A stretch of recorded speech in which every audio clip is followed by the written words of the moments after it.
We're Hassani and Danielle Pettiford, and we're a real couple with real problems who almost called it quits. I was very frustrated. I became very disconnected, very jaded and cold. We have 4 children, going on 20 years of marriage, and we practice what we preach. Our mission, to change the way couples relate to one another and teach them the skills needed to improve the quality of their relationships. This is the Couples Academy Show.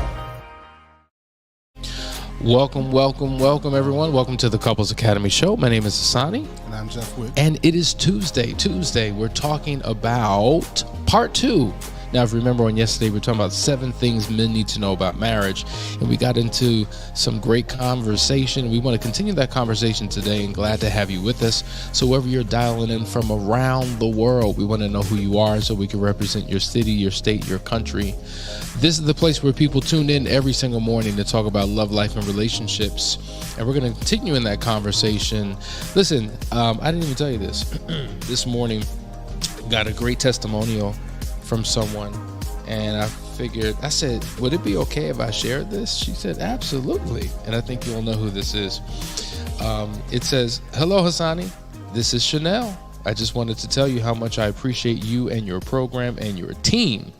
David has grown so much where I don't recognize him anymore. David is a new individual father and husband. The way he shows up daily is still shocking me, but I will take it. Your inspiration, your realness, your transparency, your words, your love, your push to make us keep fighting will live in the marriage for a lifetime. I don't know what you have heard from other couples, but you have been a true blessing, angel and miracle worker for us. Thank you. She's not talking about me alone. She's talking about the team, because they have been raving about working with you and other team members. And so this is what allows us to keep going. That is the inspiration that we get excited about every single day, that keeps us doing what we're doing. How does that make you feel? It makes me feel great. I actually had a little bit of a chill, but good going, Dave, man. I'm proud of you, for real.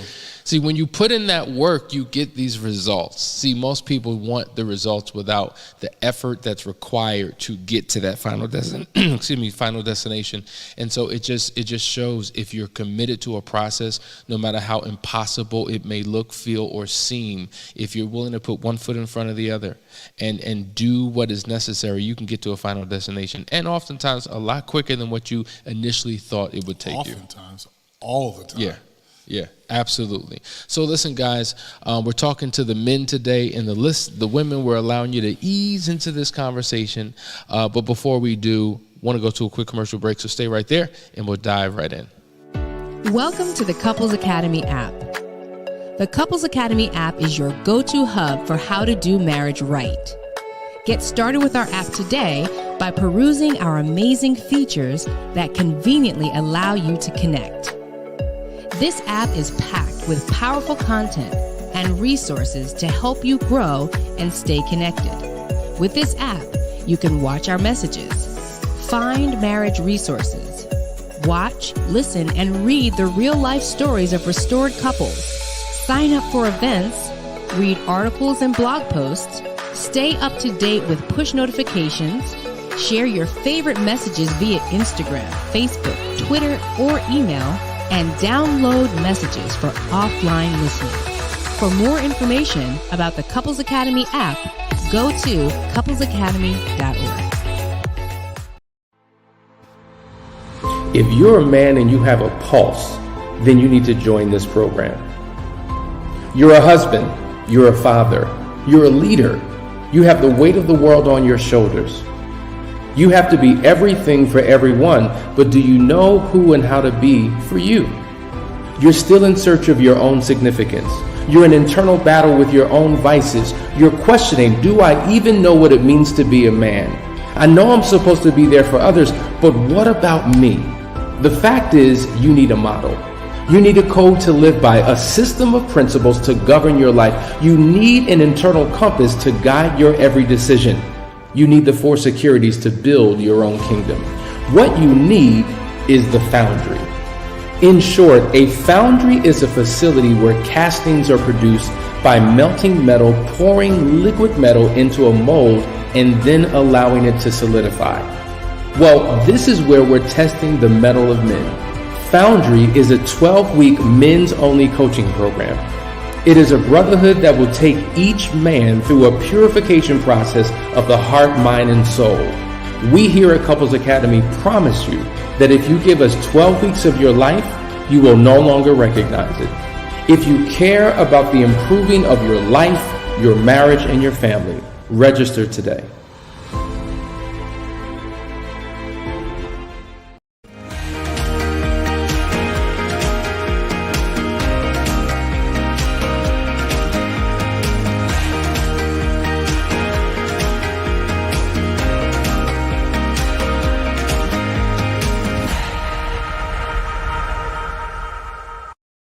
All right, folks, we're back. You're watching the Couples Academy show. We had to show Foundry because we're talking to the men today, and we're talking about the things that men need to know about marriage.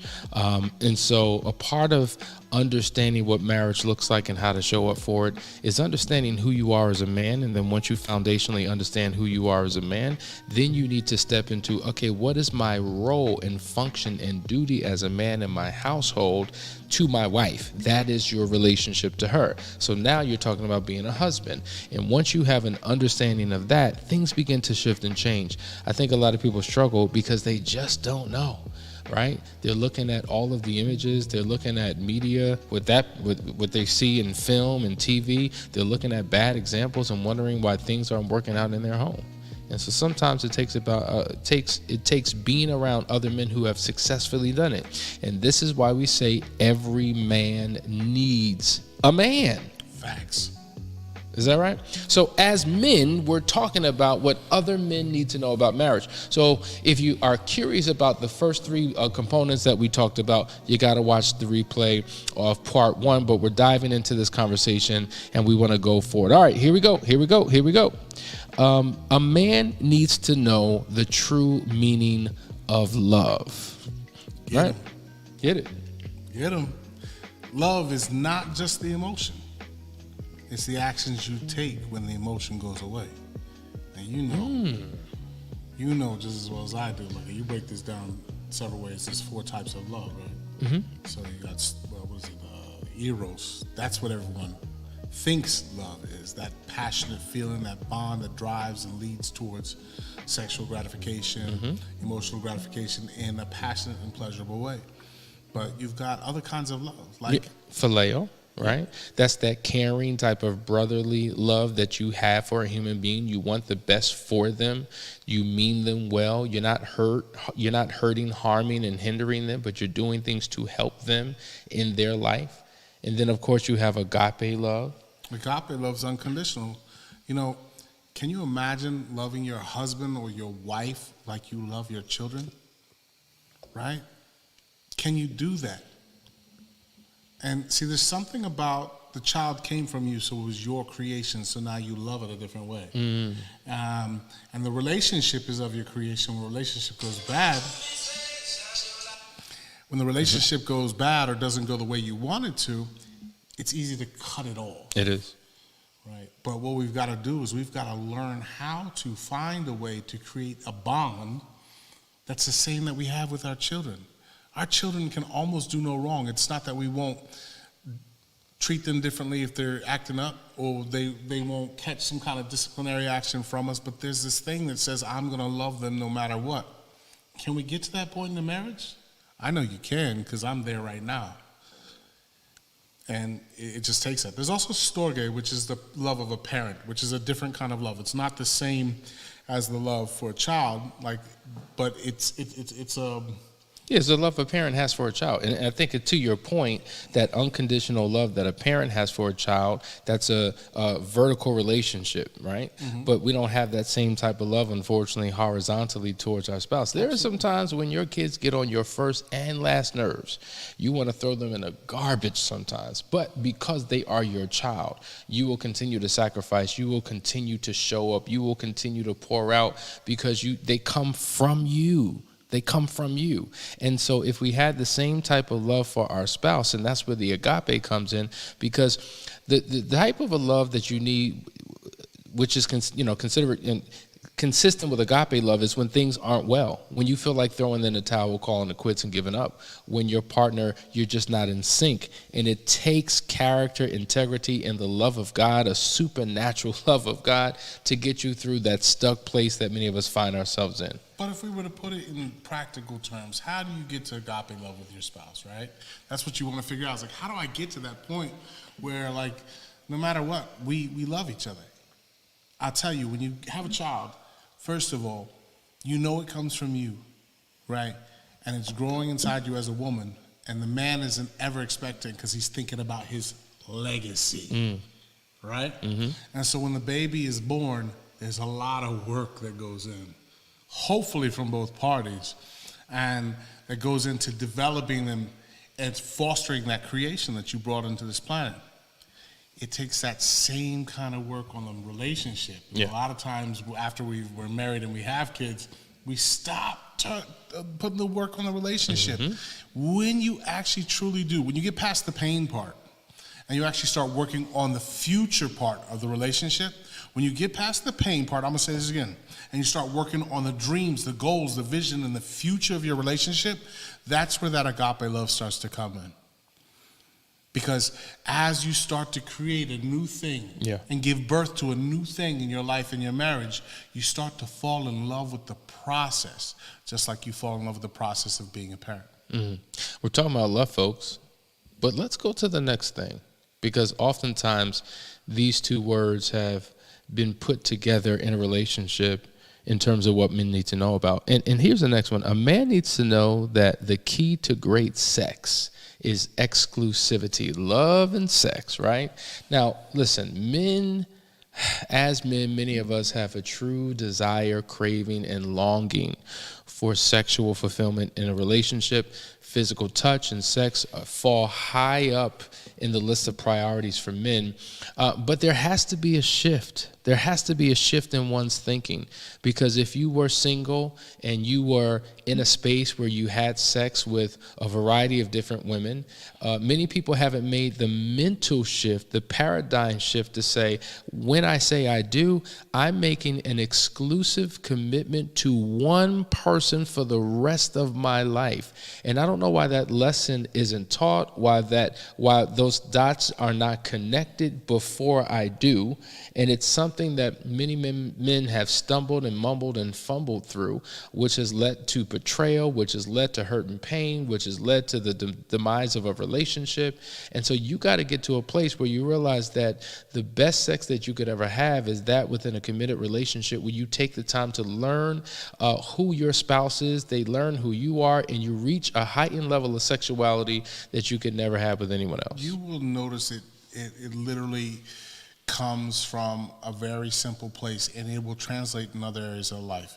It's people who seek quantity over quality, cheap and a lot, versus rare and pure. And in that space, you're going to find it's not just in their sexuality you see it, because I see these guys every day. Mm-hmm. They live cheap lives where quantity matters in everything that they do, not the quality. So when we learn how to focus on quality relationships, quality experiences, we start taking into account more of what's necessary in holding a relationship together, and you'll find that it gets better, right? It gets better. There's a difference between going to McDonald's and grabbing a burger and sitting down to a well-prepared Kobe A5 steak, right? And so if we're taking care of home, they're both beef, right? Mm-hmm. But one is a low-quality, get-it-anywhere kind of beef, and the other one is a well-kept, well-treated, nurtured kind of beef, and it's different. It is different. And I think one of the reasons why men may struggle when it comes to sexual exclusivity within a committed relationship is because we have been taught as men that variety is the spice of life. And if you're a real man, what a man does is sows his oats amongst a variety of different people. And so if you really think about it, you can hide your incompetence by being with a variety of different people. Absolutely. I mean, that's what they do it for, right? It's the easy way out. It's always the easy way out because they think they're getting this new feeling that they're not getting at home, but the only reason why they're getting it is because that lady don't know him. Mm-hmm. If she knew him, she'd drop him like the bad habit that his wife is treating him like. When you're in a committed relationship and you have to constantly put on that work and the goal is to get bigger and better, in your journey, that's when a lot of men shirk from responsibility. A lot of women complain about their husband sexually. He doesn't know how to love me. He doesn't know how to touch me. He doesn't understand my body. I didn't have to do all of that if I was with Sally on Monday and Susie on Tuesday and Shania on Wednesday. I don't have to do that. I can be my average self or stay in my lane and do what works for me, and nothing's requiring me to improve that particular area of my life. We were talking about fears in another conversation and how a lot of married men have performance anxiety and fears in terms of how they show up in the bedroom because there's a higher demand and expectation. You can't run, you can't hide. So you have to develop a level of confidence and competence, not just inside the bedroom, but outside the bedroom. And to your point, it's easy. I don't have to woo. I don't have to romance. I don't have to continue to tap into your emotions and make sure you're in a comfortable space if I can just quickly get it. But in my relationship, it requires a whole lot more. And you've got to be willing to develop those areas of your life that meet the sexual need of your spouse. And it's not even just about being older or younger. There's a lot of forgiveness that happens because of the emotional connection that we neglect in a relationship. There's forgiveness that happens when things are new. Oh, I just love to be around him. I love to be near him, and he loves to be around you.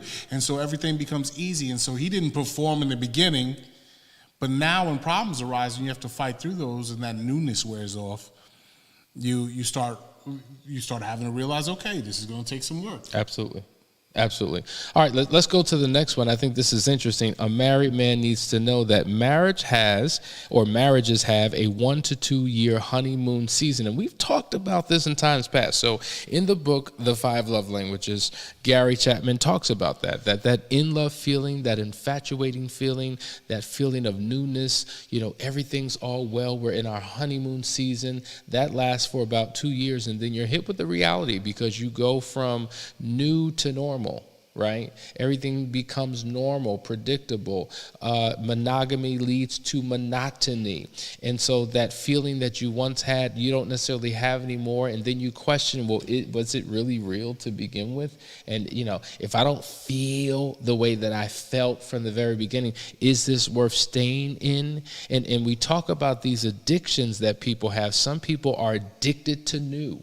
They're addicted to a feeling. They're addicted to romance. And what happens is once you've matured in your relationship, the pitter-patter, the butterfly feeling, it doesn't last like that anymore. Let's get into the science on that just a little bit. I'm going to hit you with the hard, and then I'm going to come back and make it a little easier for you.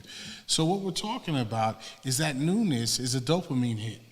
We're all chasing that. Mm-hmm. That satisfaction of reaching the goal of keeping her as your girl and then getting her as a marriage and having a child, that's serotonin. The bond is oxytocin, right?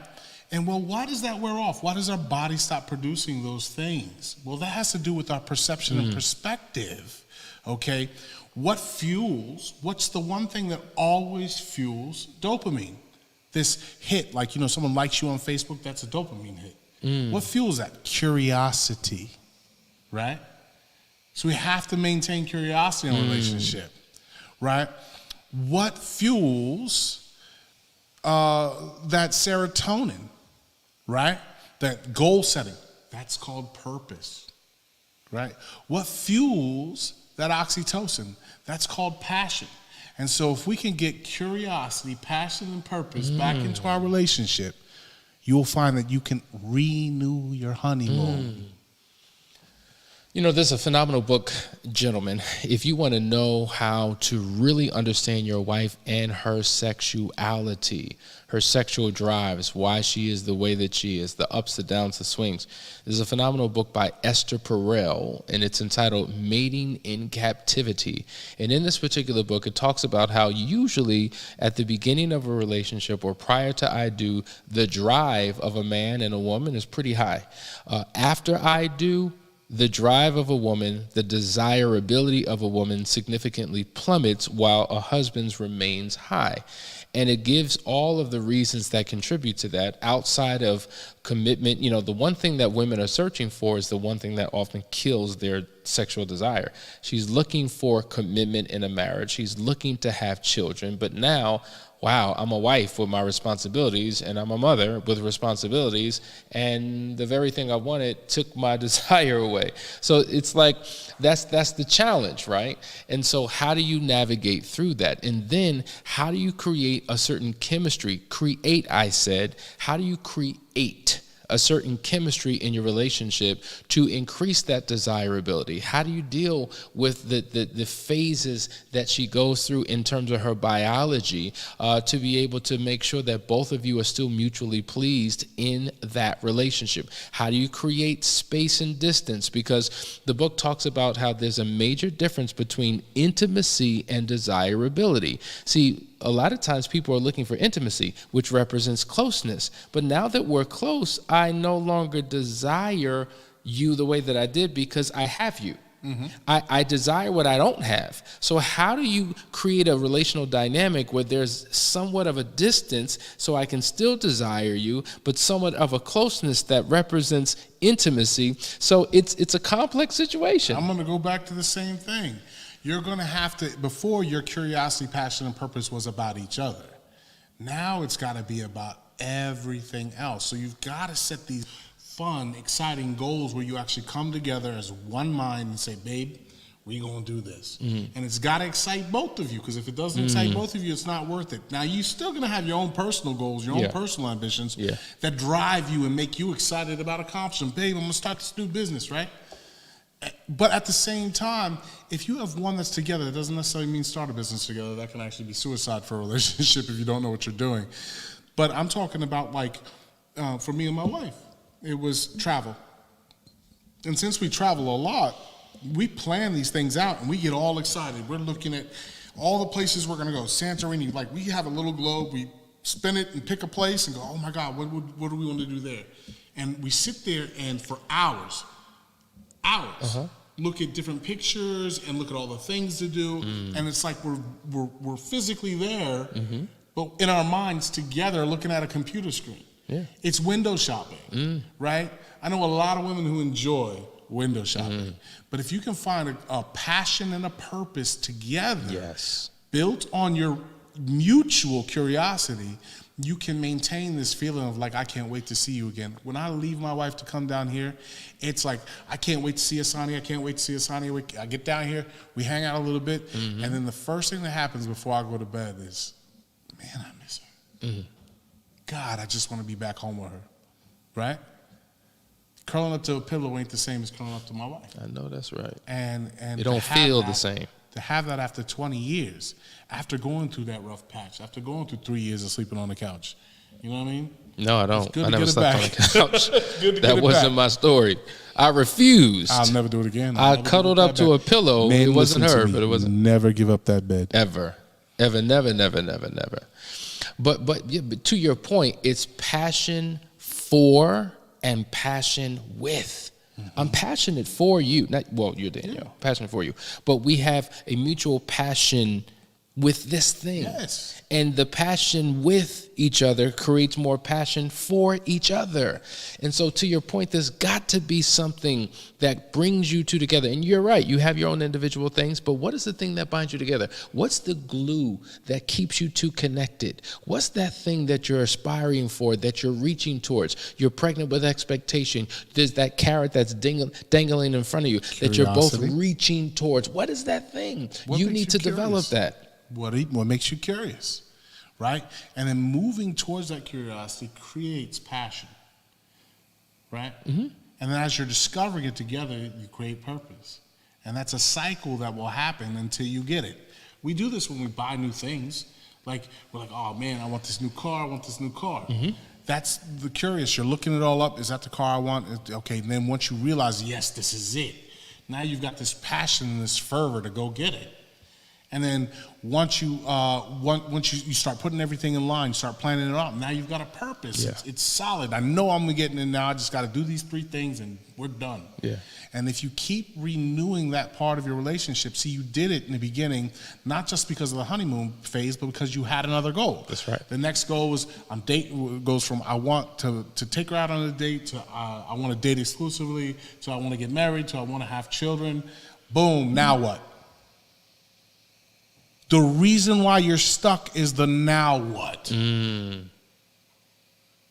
Get out of the now what and sit down and actually have a real conversation about what you're both curious about. Okay, babe, now what? Okay, let's actually work on that. Yeah, there's got to be the next and the new, right? Once you've accomplished your goals, it's now dead. It's an angel. It's passed on. Mm-hmm. There needs to be a new one, the next one.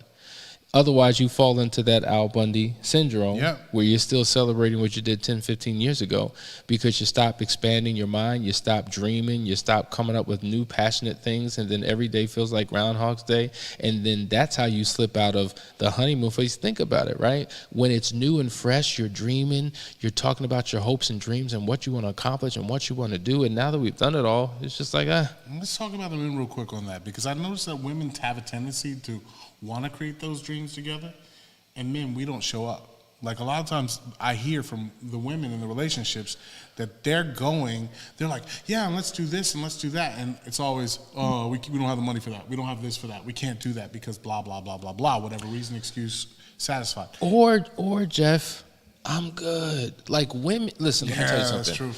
A lot of men get settled in what they have. And I don't want to say it's just complacency. Some men are just complacent. But some men, they're just good. I don't need the bigger house. I don't need the new car. I don't need the vacation. But the woman has that desire and drive, and oftentimes pushes, in a positive way, pushes us out of where we are because there's more. There's more. And why can't we experience it? And why don't you come in alignment with me and let's pursue more together? I don't believe that men don't want more. They want Some more. Men don't want more. No. They just want more in a different direction. Or maybe they fear that they can have more. They doubt that and believe that they can have more. If their friends get a 72-inch TV or an 80-inch TV, they want more. If their friends get the new grill, they want that. They want more. If they see the neighbor get this, they just don't have it for their relationship anymore. They've turned it outside to other things.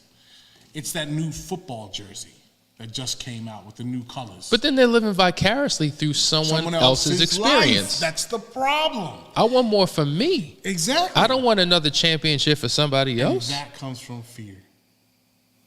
The fact that they're not doing it comes from the fear. They don't know how to get more. They're not willing to learn.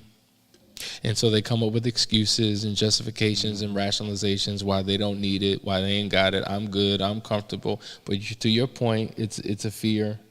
It's a disbelief in one's ability to believe. Wow, that's powerful. That's powerful. Let's go to the final one. I think this is important, right? We talked about the honeymoon phase, how it only lasts 1 to 2 years. Let's go to this one. A man needs to know that living together and having sex before marriage uses up a good portion of that honeymoon season euphoria. Facts. That is a huge one. Now, I know we're living in a new day and age, and it's just like, back in the day, you had marriage, then you moved in, then you had kids. Today, hey, let's live together. Let's have some kids. Right, let's see if it works. Let's have some kids, and then let's get married. So the order has shifted and changed. And so what happens is statistics don't lie. Let's just put morality to the side. Let's just look at the statistics. These statistics suggest that there's a higher percentage of couples who won't get married once they live together, or if they do, it increases the probability of divorce once they do get married. Or if they get married and all is well, then the level of happiness, excitement, and fulfillment is significantly diminished because they've lived together for such a period of time. And so it's taken away. It pulls from the honeymoon phase that you should have in your marriage, because you're almost living it out, playing it out already. Right? And so the one thing about Danielle and I that I'm glad we didn't do, we didn't have sex before we got married. Me and my wife, she was the only woman that ever made me wait, and I married her. And we've been together 20 years. Every other woman that I was involved with, things happened. And I'm not an old-fashioned man. Well, I'm starting to become one, I guess. I think what's happened is we've removed the best parts of old-fashioned living and replaced the whole system without realizing that there were some benefits and some values of that. That's proven just in divorce rates.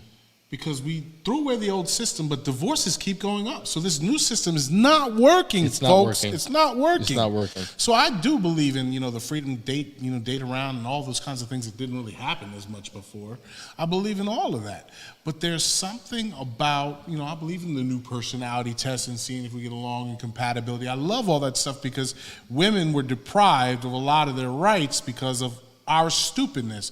But throwing this new thing in here with just, let me sleep around until I find the right fit, and then now you have great sex, but now for a while, but you don't have any. But that's all you have. That's all you have, and then that disappears because of the boredom. Right. It's just, and so it's interesting because we work with couples, a lot of couples, and one of the things that couples struggle with is sex. We know that's one of the top 5 things. But then you come across these couples who have sex every single day, and I'm like, okay, so we're in counseling. We're going through their sex life. Oh yeah, we don't, matter of fact, they present it as if it's a problem. Like, yeah, we really have a struggle with our sex life. And I'm like, okay, so how often are you having sex? Oh, about 6 times a week. And I'm like, oh, 6 times a week? Well, okay, so, but sex is a problem? Yeah, because, and so what's happening is they use sex as a cover. They use sex as a solution. They use sex to solve non-sexual issues, because outside of the bedroom, they fuss, they fight, they scream, they yell, they curse, they hit, or they say nothing. They have zero connection outside of sex. Exactly. And they thought that, because we're very physically passionate couple, before I do, then that's the solve. That's all we need to have. But they're disconnected in every other area, right? And so I'm just saying, guys, that honeymoon phase, it's compromised when you do it the wrong way. Does that mean that it's a guarantee that your relationship cannot be successful if you live together or had sex before you got married? No, we're not saying that. We're not saying that. But what we're trying to tell you is we're trying to give you foundation, right? For those of you who are not married yet and you're thinking about moving in that direction, for those of you who are married yet and maybe you've done certain things before you got married and you're trying to figure out how to get it back, it's not too late. It's not broken. You can restore it all, but we're just talking about what the statistics have proven to be true. Can I give them a little hint? Please. There are 4 quadrants that you live in: spiritual, emotional, physical, and financial. You get one of those things right, life is going to be rocky. If you could rate yourself from 1 to 10 in one of those things, life is going to be rocky. You get the emotional part right and the spiritual part right, you're 50% of the time. You get the physical part right, now you're great shape, you got your mind right, you know who you are, you're dealing in your relationships pretty well, you can manage your emotions, you're not always getting angry, you can control that, you know how to talk to people. You're going to have a pretty strong relationship. But if you get all 4, 7 or above, life is limitless at that point. Like, you just don't see obstacles. You just see what's the next adventure, because there's nothing missing. The reason why we call them the 4 securities is because they're security systems that guard your heart, your mind, your body, and your environment. That's what finance is for, is creating the environment of your choice. So we train these men how to become the best version of them in all 4 quadrants in Foundry. And that's what Foundry is all about, so that we can raise who we are and bring that into the home and start setting those goals with our wives so that we can build a better future. There it is, gentlemen. 7 things you need to know about marriage. I hope that you were in tune. I hope that you took some notes, but replay this. Sit down with your wife, have a conversation, and talk about where you two are at and where you need to be. You're watching the Couples Academy Show. We'll see you in the morning for another great episode. Have a great day.